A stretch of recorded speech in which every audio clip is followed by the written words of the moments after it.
Mi-am început cariera în cadrul companiei MOL Telecom în 2006, odată cu lansarea telefoniei mobile Unitel, iar dezvoltarea mea profesională a urmat același ritm cu evoluția companiei.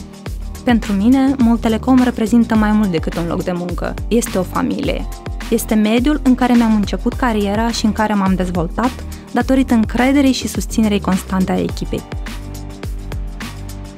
Plusul de valoare pe care îl aduc companiei se manifestă prin multitudinea de idei și energie, gândire creativă orientată spre soluții, focus pe oportunități, lansări de servicii noi, campanii publicitare de succes, campanii de rebranding și de poziționare și, evident, multă pasiune pentru activitatea mea.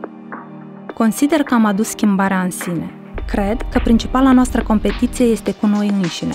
Întotdeauna trebuie să gândim cu un pas înainte, pentru a realiza încă 1 kilometru în plus, un compas pentru a atinge scopurile propuse.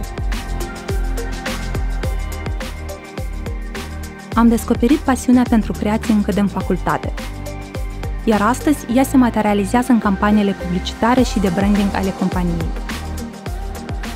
Fiecare lansare de produs, fiecare campanie publicitară este o nouă provocare de a fi mai buni, de a crea trenduri și de a mări cotele de piață.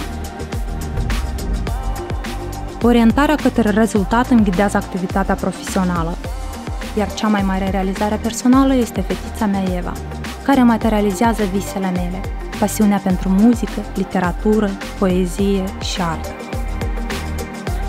Am crescut împreună cu întreaga echipă MOL Telecom, de la un business de succes la unul care activează astăzi în primă ligă. Sunt Rodica Hormuzache, șef comunicări de marketing MOL Telecom.